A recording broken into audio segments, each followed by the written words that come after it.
Snow fell on the broken statues in the god's wood, a slow, quiet drift that made all the old stones look like they were sleeping. Eddard Stark stood beneath the heart tree, hands clasped, breath fogging into the still air. He had come to pray for guidance, but the words would not come. The ravens had brought too much noise to his mind. A sealed letter from King's Landing, the Lannister lions stamped in hard red wax, a quieter message from Jon Arryn, heavy with worry, and rumors riding in the mouths of half-frozen riders that Robert Baratheon drank his courage by the barrel and lost it in the same hour. Eddard remembered a time when Robert's laugh had been the warmest fire in the room, when honor and purpose had seemed simple matters. Now the laugh sounded like a cracked bell, and honor felt like a blade too sharp to hold without bleeding. The snowflakes turned to steam on his breath as Maester Luwin's steps crunched behind him. "My lord," Luwin said gently, "the Southern courier asks for your answer before sunset." "My answer," Eddard said, tasting the words as if they were iron. "A marriage to end a reign." "It is dressed in softer language," Luwin replied. "But yes, Lord Tywin offers gold, bread for the north, forgiveness of old debts, and peace if you will take his daughter to wife. He writes that the realm is a cart rolling toward a cliff, and only by yoking the lion to the wolf can the wheel turn aside. In time." Eddard stared at the bloody face carved in the weirwood. "And Robert?" "Tywin does not name him," Luwin said, "but his meaning is not hidden. The Lannisters would unseat the king.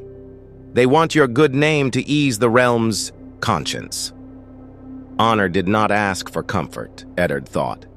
It demanded truth. He saw again the riverlands burned after the last war, the long road home strewn with widows like fallen leaves, the boys who lied about their ages to hold spears that wobbled in shaking hands.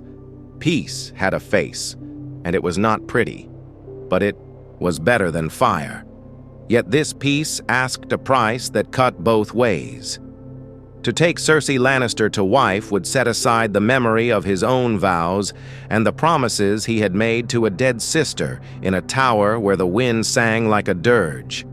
It would draw Lannister gold into Winterfell like a bright river, and with it, Lannister eyes, Lannister words, Lannister pride. The kind that never bent, only broke. By afternoon, the great hall filled with the hush of listening men. Robb, still, 16 and sharp with eager duty, stood tall at Eddard's left hand, jaw clenched. Lady Catelyn's gaze was an arrow Eddard dared not meet for long. Grief and steel mixed there in a way he had learned to fear. She would speak later, in private, and her words would hurt because they were true. For now, she kept her eyes on the Lannister courier, a thin man in silk-lined furs who looked cold, in a way the North liked to watch. The courier unrolled the parchment. "Lord Tywin Lannister, Warden of the West, Lord of Casterly Rock, hand, in fact, if not name, proposes a union of houses Lannister and Stark for the salvation of the realm. Lady Cersei of House Lannister, a maiden of noble birth and proven virtue." At that, a few men snorted. Virtue was a word that tended to shrivel in the air of court. The courier pressed on. "Shall wed Lord Eddard Stark, Lord of Winterfell, Warden of the North, whose honor is unblemished and whose word binds more surely than iron. In return, House Lannister will forgive all crown's debts as they touch the North, send grain and coin to fill Winterfell's stores against hard years, and pledge swords to any war the North must fight hereafter. Upon marriage, Lord Tywin will call a great council to settle the matter of the crown, with Lord Eddard's voice placed first in the hall. The Lannisters seek not to rule alone, but to rule well." Eddard dismissed the messenger and the hall, murmured like a restless sea. The lords pressed close. Great John Umber said peace was a southern word for cowardice, and they should take Robert's head and be done. Rose Bolton said little and let his pale eyes do the talking, which was never comforting. Lady Mormont growled that lions did not sleep in the dens of bears, and neither should they in the house of wolves. Only Maester Lewin argued for the children who would not starve if southern grain filled northern bellies, and for the small folk, who never asked which sigil burned their thatch, only why the sky was orange. When the hall emptied and the castle's stones settled into the long blue hush of a winter afternoon, Catelyn came to Eddard in the solar. She closed the door and leaned against it as if holding back a tide. "You cannot," she said. There were no courtesies in her voice. "You cannot do this." "I also cannot allow more war," he said. "Then talk to Robert," she said. "Ride south. Be his conscience again. He listens to you when he listens to anyone." "He listens to the cup," Eddard answered, voice low. "And even when he listens to me, it is for an hour. The hour ends, and the crown grows heavy, and he reaches for the old comforts." He rubbed his brow. "I do not say I will do this, only that I must think on it." Catelyn crossed the room, the fire throwing gold into her hair. "Our marriage was forged by war and duty," she said, softer now. "We grew love inside it anyway. But this, Ned, they want your name to wash the blood from theirs. They want your honor to make their ambition smell like bread." She took his hand and squeezed. "They will use you, and if you refuse their use, they will swallow you." "I know," Eddard said. "I have seen Lord Tywin's teeth." That night sleep dodged him like a wary fox. He walked the walls with the snow dusting his shoulders, and he let his mind follow the road to King's Landing. He saw Robert's face flushed with wine and old anger. He saw Jon Arryn's tired smile. He saw the small folk crouched around thin fires.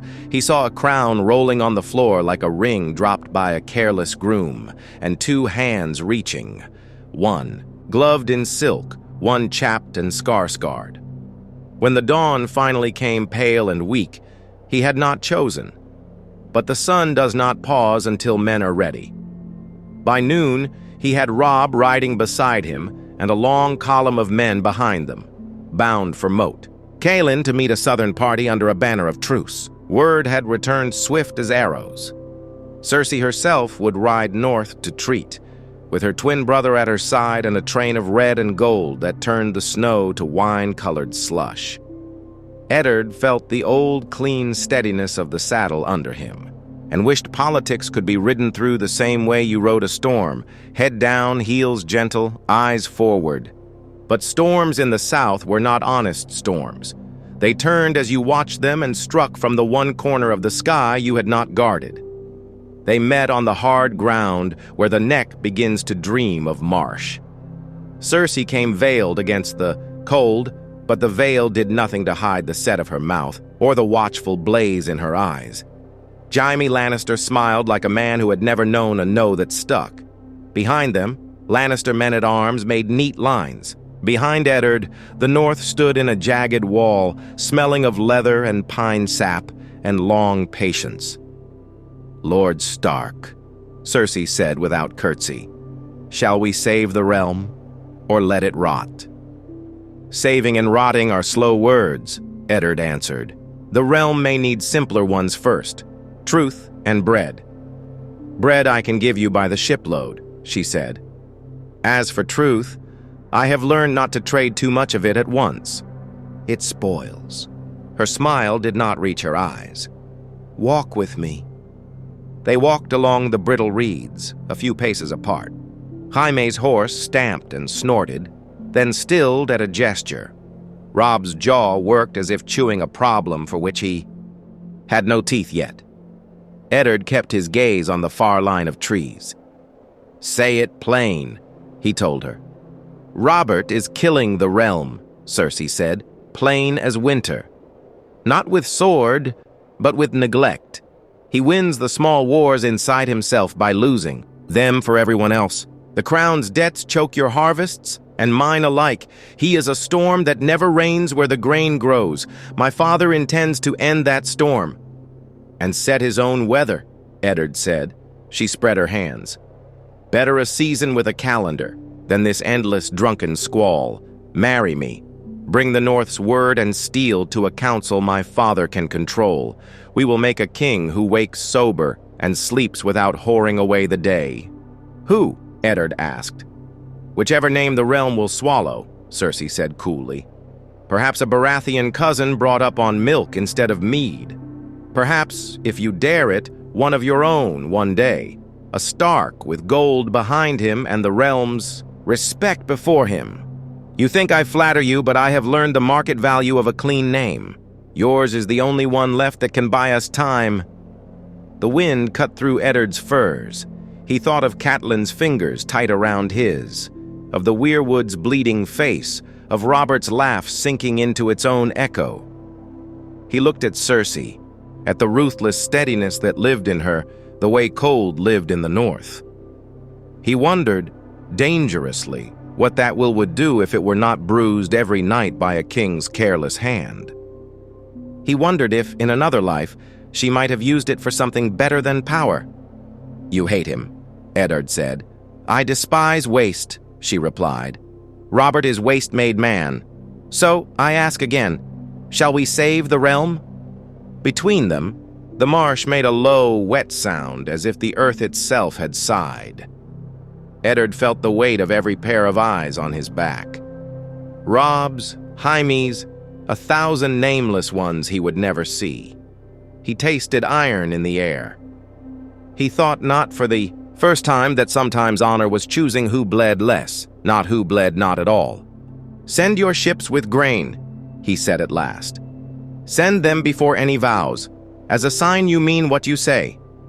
If you do that, we will talk of marriage, under the eyes of the old gods and the new, and with the realm as witness. But I will not trade words without bread. Cersei's smile changed, small and sharp. Very well, Lord Stark. We will feed your north. She paused.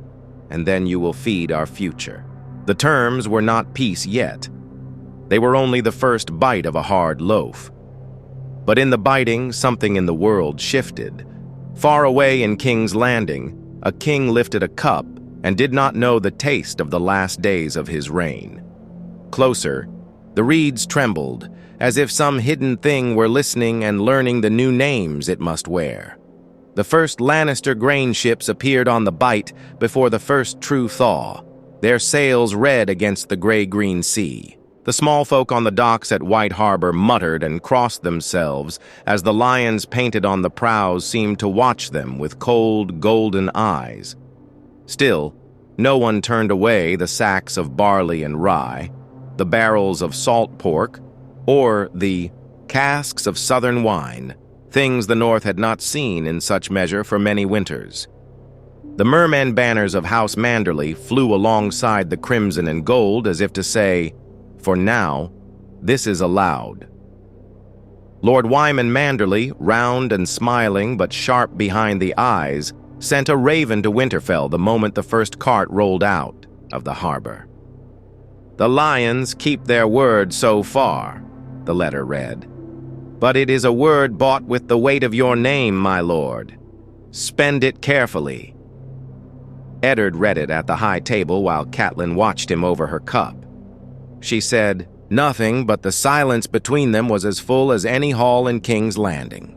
Robb sat beside his father, still stiff from the journey south to Moat Cailin and back, still turning the shape of this bargain in his mind like a blade he did not yet know how to wield.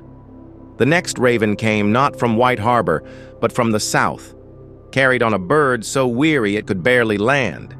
Its seal was cracked and resealed, the parchment smudged as if handled by too many hands. John Aaron's familiar script told the truth in strokes that cut quick and deep. Robert drinks more and rules less. He talks of hunting every day and of ruling not at all. I am old, and the realm is tired. If Tywin Lannister seeks to unseat him, he will not find the lords unwilling. Guard yourself, Eddard. The lion wears smiles as armor. The words made Eddard's fingers curled tight on the parchment. Jon was the one man in the south whose counsel had ever been as steady as the north wind. If he was weary, the capital must be in worse shape than even Cersei's plain words had suggested. By early spring, the truce meeting was set for Winterfell. Cersei would ride north again, this time with no veil, no cold wind to hide behind. She came in green silk, her hair coiled in gold that caught the pale sun. Beside her, Jaime gleamed like a statue come to life, smiling at the gawking small folk as if they were adoring courtiers. In the great hall, Cersei stood before the lords of the north without flinching. Her voice carried over the murmurs. "The ships have come. The bread has been given. Now we speak of what was promised." She met Eddard's gaze across the hall. He rose, slow as the melting ice, and stepped forward. "And I will speak plain. The North will not bend for promises written in silk.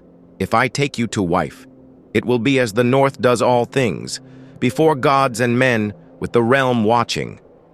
And if the realm sees deceit, there will be no place for lions to hide from wolves." The hall was very still. Jaime's smile had thinned to something harder. Cersei, though, only inclined her head. "Then let them watch," she said, "and let us see which oaths are stronger, yours or mine." They were married under both faiths, first beneath the red leaves of the heart tree, where Cersei kept her eyes open while Eddard spoke the vows, then again in the sept, where the 7 statues seemed to lean forward as if they smelled something sharp in the air. In the days that followed, ravens carried the news south. In King's Landing, Robert Baratheon crushed a cup in his hand when he heard, blood dripping between his fingers as he laughed too loudly. "So the wolf weds the lion," he said. "Let's see which one eats the other first." The realm did not yet know, but Robert's days were already counted. And in Winterfell's cold halls, the first seeds of a new kind of war were taking root. Word of Jon Arryn's death reached Winterfell on a pale morning that pretended to be spring and failed. The raven came shaking with cold, the parchment stiff and thin, the words simple and brutal. The hand of the king had taken ill and died within a fortnight. Poison, some whispered already, though the letter did not say it. Eddard read it twice, then a third time, as if some hidden line might appear and undo it. It did not. Jon had been the man who taught him how to walk in the south without losing his feet. Now the road itself felt crooked. Cersei read over his shoulder without asking. Her breath did not hitch. She had the kind of control that could make a room feel colder. "A death like this is never only a death," she said. "In King's Landing, every funeral is a door." "Whose door is it?" Eddard asked. "Whoever reaches it first," she replied. "My father will try, so will others. Varys will light candles and listen. Littlefinger will smile and sell the map to the highest bidder. Stannis will count rules. Renly will count friends. And Robert will count cups." Eddard wanted to argue, if only to push back the helplessness creeping into his bones. But the names rang true. He could see each man as if they stood before him. Varys like a silk spider, Littlefinger with laughter that stuck to the fingers, Stannis a hard nail that refused to bend, Renly bright as a tourney banner in a fickle wind, and Robert, his old friend, who had once been a hammer and now was rust. "We go south," Eddard said. The words felt like stepping onto a frozen river, trusting what you could not see. "We go to pay respects and to see what this door opens." Catelyn did not hide her fear or her anger. She stood at the window of their bedchamber as he told her, the frost on the panes making a white net across the world outside. "You will march into their nest with their queen on your arm," she said. "They will cheer you while they measure your throat." "I will not go alone," he said gently. "Robb will hold the north. Rose and the Umbers will watch our borders. The Manderlys will keep the ships moving. I will take men I trust. "You will take your new wife," she said, and the word wife scraped like a blade. "And the South will think your honor is theirs to spend." "Let them think it," he said. "I will spend it where it saves lives." She closed her eyes. "Then promise me one thing. Do not let them make you choose between honor and the children. If they try, choose the children. Choose the living." He kissed her brow, that old, familiar place where worry gathered. "I hear you." They set out within the week, a long column of steel and fur and red silk moving down the King's Road, like a vein opening. The northern cold clung to them for days. Then slowly, as the land softened, the air took on the scent of wet earth and last year's leaves crushed underfoot. Cersei rode without complaint, wrapped in wolf fur over green velvet. She watched, the country as if it might try something. Jaime joked with the guards and made them laugh until one saw the edge under the charm and stopped laughing. The Lannister men made neat camps. The Stark men made warm ones, and each pretended the other's way was fine. At Moat Cailin, a raven met them. King Robert would not attend Jon Arryn's funeral rites. He had gone hunting. The words were written, in the careful hand of a septon, as if the neatness could hide the disrespect. Eddard's jaw tightened. Cersei's mouth crooked, not quite a smile. "At least it is honest," she said. "He was always more comfortable in the trees than in the truth." They reached King's Landing beneath a sky the color of old bruises. The city smelled of smoke and fish and too many people close together. Red Keep banners hung heavy on their poles, damp from a recent mist. The small folk gathered to stare and shout. Some called Eddard's name with real warmth. The North had a long memory for men who bled for it. Others hissed when they saw Cersei's hair glint like coin. Inside the keep, they found a court that looked like a feast after the meat had been picked over. The faces were the same. Varys soft and pink, Littlefinger thin and amused, Pycelle dribbling wisdom like cold gravy. But something in the room had slackened. Jon Arryn's empty chair felt like a missing tooth you couldn't stop touching with your tongue. Varys bowed with smooth sorrow. "Such a loss to the realm," he murmured, a voice of reason gone quiet. "We must all speak more carefully now, lest the noise drown us." Littlefinger grinned at Cersei and then at Eddard, as if they were a game he had invented and forgotten to tell them the rules. "Lord Stark," he said, "welcome back to the anthill. Mind your step. The little folk bite when you crush their tunnels." "We came to honor the dead," Eddard said. He let his eyes rest on each of them just long enough to remind them he had one more reason to be careful now. He had married a storm. The funeral in the Sept was a cold, bright thing, all candles and polished stone. Stannis Baratheon stood like a carved warning, jaw clenched so hard you could hear the teeth grind if you were close. Renly moved from knot to knot of courtiers like a warm knife through butter. Queen Alysanne's statue looked down with patient pity that felt like an insult. Eddard watched the faces more than the rites.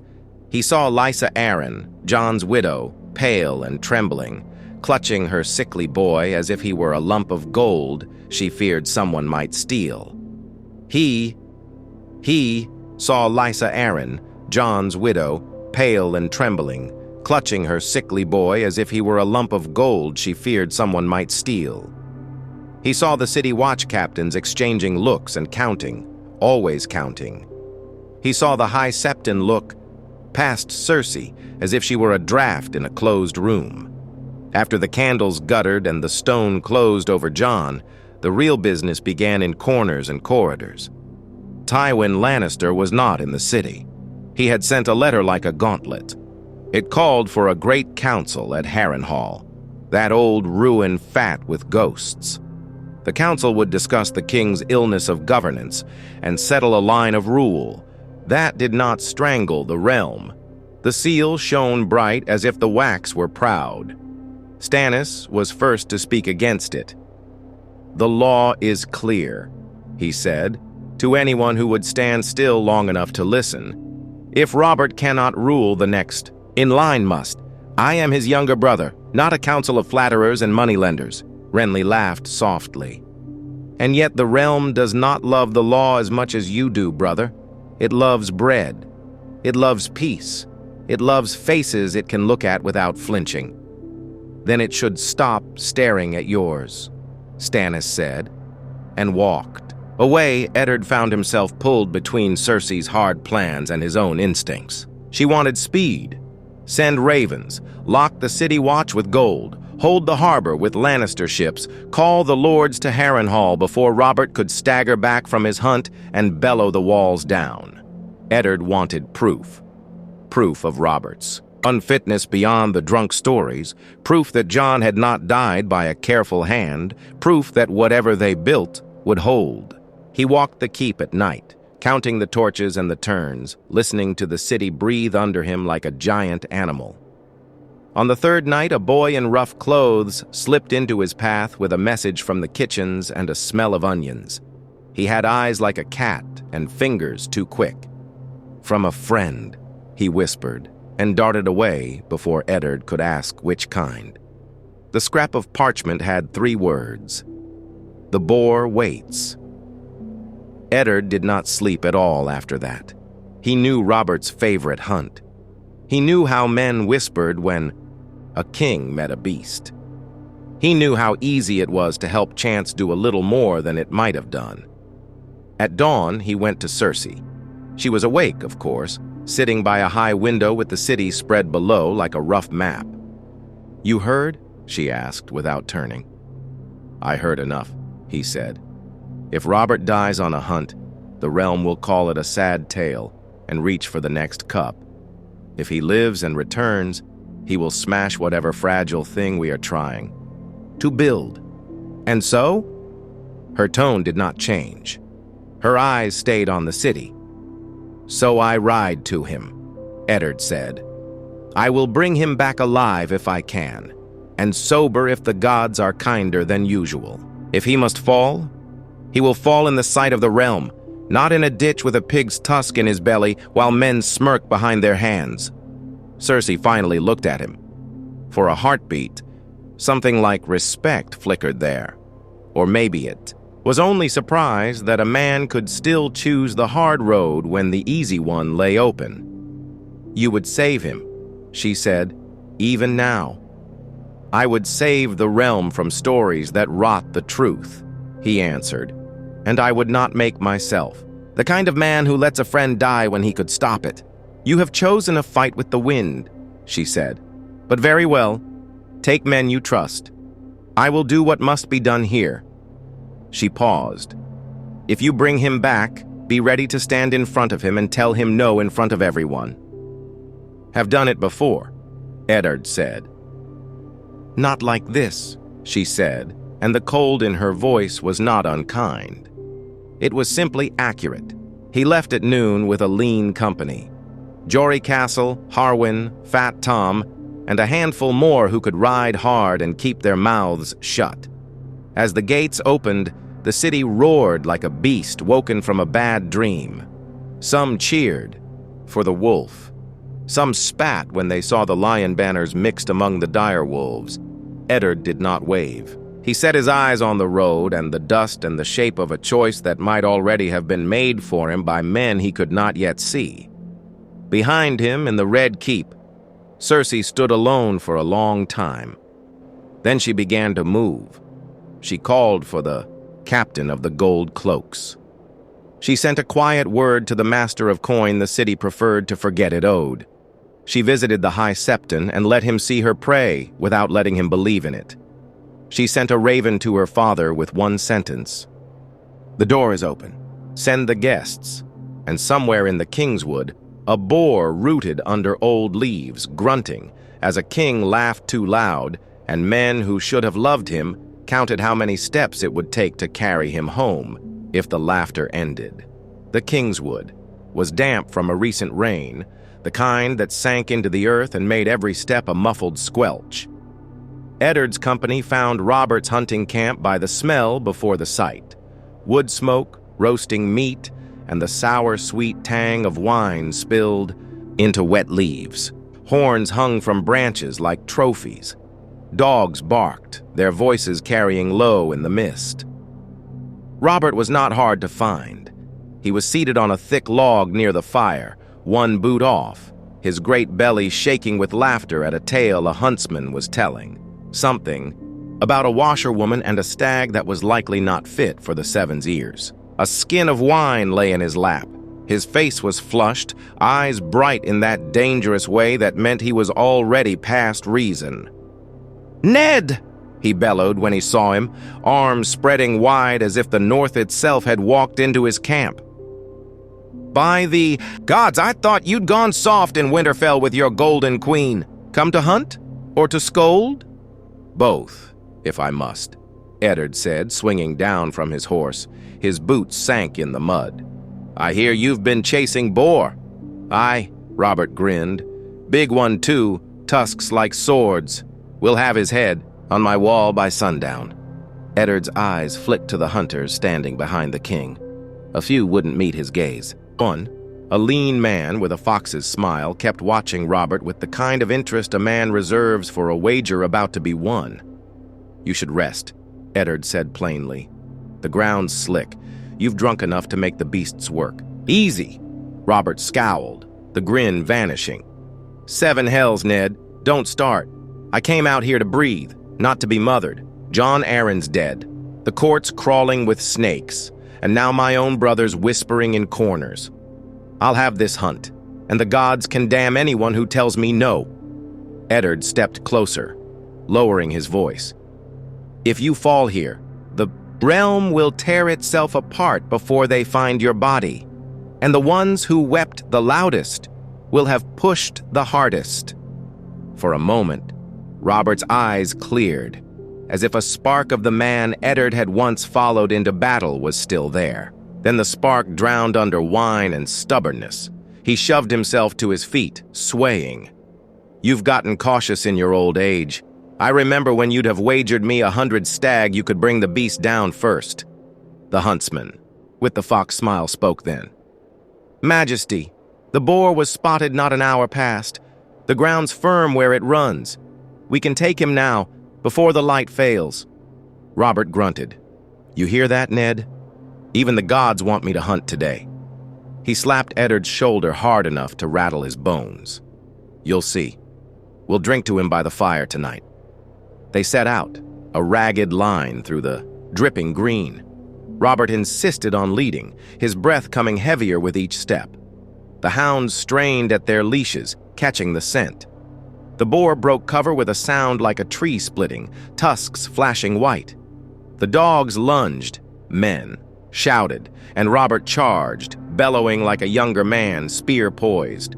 The boar turned faster than it should have. Its charge was low, brutal. Eddard saw it happen in a heartbeat. The slip of Robert's boot in the mud, the lurch of his spear point an inch too high. The tusk caught the king just under the ribs, tearing cloth, leather, and flesh in one savage. Push!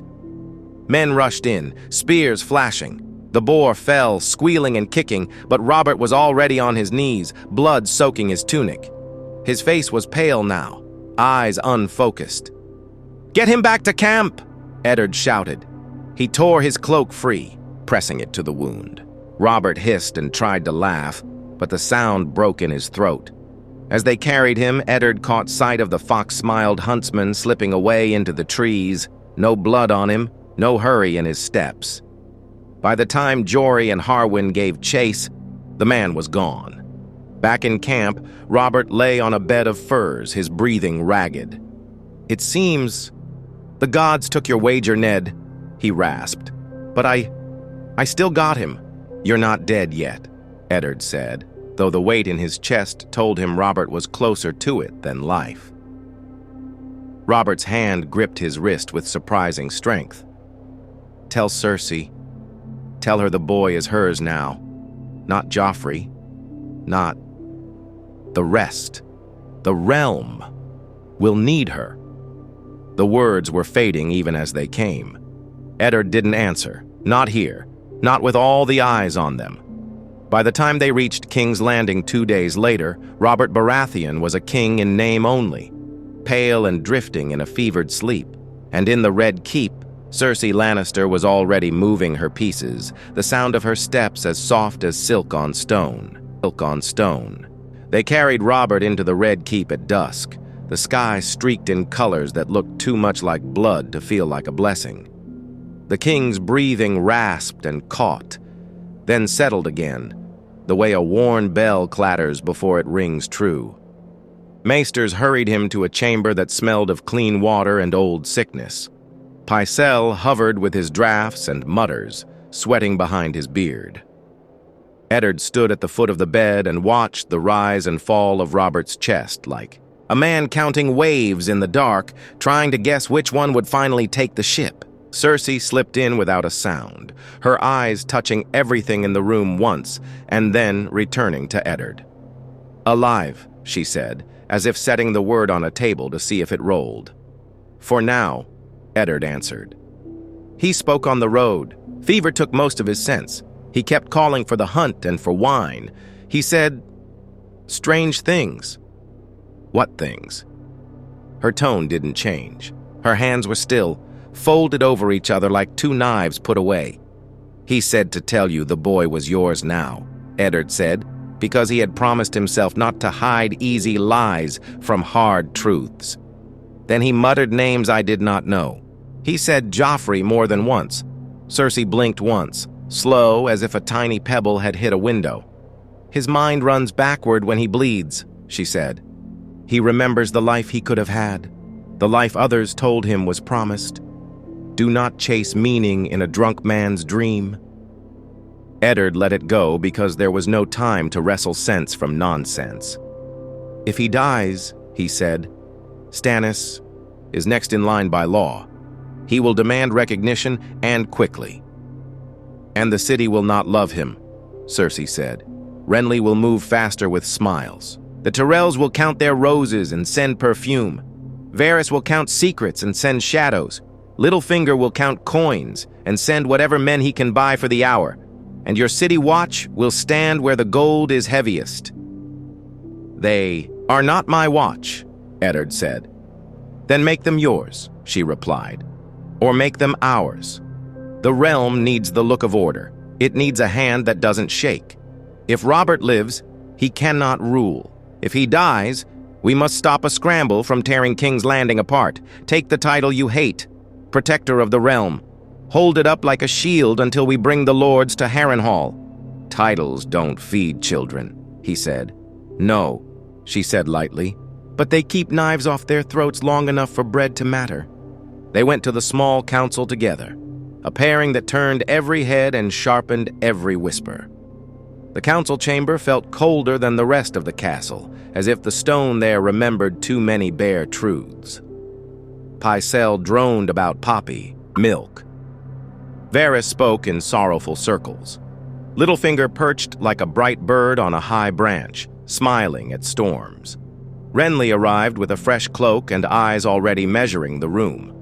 The chair at the table's head was empty, and the emptiness bossed the air around it like a lord. "His grace breathes, and that is our thanks," Pycelle wheezed. "With milk of the poppy and rest, the body will do what bodies do." "Which is die eventually," Renly said, too softly to be called cruel and too loud to be called kind. Eddard put both hands on the table. He spoke in the even, low voice that had steadied frightened boys before a battle. "If the king recovers, we must be ready to govern with him in truth. If he does not, we must be ready to govern without tearing the realm. The law names Lord. Stannis heir. The peace will not love him, but the law is not a feast where we pick only the meats we enjoy." He let his eyes rest on each man and, last of all, on Cersei. "Until the king wakes or is buried, we need a protector to keep the floor under our feet." Renly lifted a brow. "And who would you recommend, Lord Stark?" "I recommend the law," Eddard said. He did not look at Cersei when he said it. "The king's seal belongs to the throne, not to any one house. We can have the king set words now while he breathes. that the governance of the realm shall be held in trust by the Protector, naming the Protector, until either his grace returns to his full strength or the lords assembled at Harrenhal determine the succession. The seal will turn argument into order. Littlefinger's smile bent. So tidy, so brave, and yet, what if his grace is too drowsy to understand the weight of this neat writing? Some future court might call it forged by ambition. Cersei's voice flowed over him like cold water. Then make it public, she said. Bring the High Septon. Bring the captains of the gold cloaks. Bring the masters of the guilds. Let the city watch the words be spoken, and let the wax drip where all can see. If anyone calls it forged later, the city will remember you trying to save its jaw from breaking. Varys steepled his fingers. The lady speaks for the little people in her way, he said. And the little people do so hate the sound of breaking. Summon the Septon, Eddard said, and the captains. Send word to Stannis and Renly both. They are to attend, and to bring no more than 10 men each inside the keep. And the gold cloaks? Littlefinger asked, voice as soft as a finger on a scale. I will speak to them, Cersei said, before Eddard could answer. They are men. Men need wages they can count and orders they can respect. She turned to Eddard and let the room see none of what passed between them. You speak the law. I will speak coin. He did not like it. He did not like any of it, but he liked the taste of panic in the city less. He nodded. They parted to their work. Eddard went to Robert's bedside with the High Septon trailing incense and certainty, and had the king sign a short, bare letter written in thick letters a child could read, that Eddard Stark, Lord of Winterfell, would serve as protector of the realm until Robert rose, or a great council named the next king. Robert's hand shook. The seal went down heavy and honest, the sound of wax hitting parchment louder than it had any right to be. Outside the chamber door, Renly watched like a cat. Stannis stared like a cliff. Cersei walked from ledger to ledger like a commander walking a field. She found Janos Slynt, captain of the gold cloaks, in his office counting bribes. She brought him a better one. She spoke to the harbor masters and the heads of the city bakeries, and when she was done, flour began to move where it had sat, and the smell of fresh loaves ran ahead of sunset like a rumor of mercy. She stood in the yard of the barracks while the watch drilled, and men who had never met a queen before met one now and told each other later that her eyes weighed them and found them enough. At dusk, she visited the Sept, knelt where everyone could see, and let the city believe what it needed to believe for one more day. By morning, the word was out. The king had named a protector, and the protector was the wolf. The gold cloaks held their posts. The markets opened as if nothing at all had happened beyond the usual murders and cheats. The Red Keep rang with new orders and old fears. Stannis came to Eddard in the solar, hard as a hammerhead. You will not hold it past the hour you need, Stannis said. He did not sit. You will call the lords. You will read the wills that matter. You will not let your wife turn this into a show for the crowd. The council at Harrenhal is called, Eddard said. I will stand the law up where everyone can see it. You have my word. Your word, Stannis said, like a man tasting iron. The realm used to have a king's word. See that yours doesn't break in the same place.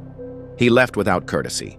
Renly came next, smiling the way a man smiles when he intends to step aside at just the right moment. You don't have to set the realm on fire to warm it, he said. Let the council choose someone the people do not hate. Let the law be gently guided. The law comes first, Eddard said. Then comfort. Renly sighed. You and Stannis are so alike it would be funny if it weren't exhausting. He gave Cersei a little bow when she entered, and his face changed just a fraction, as if he'd seen his reflection in a sharper mirror than he liked. My lady, the city loves your bread. The city will love anyone who feeds it, she said. That is the point. That evening, When the torches threw long shadows and the sea wind pushed at the shutters, Eddard and Cersei stood together, looking down at the city. The noise of it rose up like the murmur of 1,000 private prayers. Somewhere below, boys ran with fresh loaves under their arms, and women checked the hinges on their doors, and men counted their coins to see if they could afford to be lawful tomorrow. "I have done what I can," she said. "The watch will not break for anyone with a lighter purse. The markets will not swing on rumor. Tywin's ravens will have reached half the realm by now, and the rest will hear soon. Harrenhal will fill with lords and ghosts." "And Robert?" Eddard asked. She listened a moment to a sound only she could hear. "He will not rise," she said simply. "Whether he dies tomorrow or in a week, the man who could govern is gone. When he was young, he could hammer order out of chaos. Now, chaos hammers him."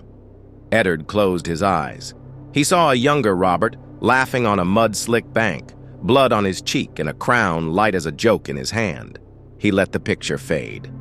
"Then we hold the line," he said. "We hold it until the lords come, and we make them speak their choices where all can hear." Cersei nodded. "And when they speak, we will be ready to catch the words that fall." Outside, the city did what cities do. It breathed, it ate, it plotted, it slept. Inside, two people who did not trust each other and yet had bound their fates together stood side by side and tried to shape a storm without getting washed away. The night had the feel of a coin spinning in the air. Somewhere it would land, but not yet. But not yet.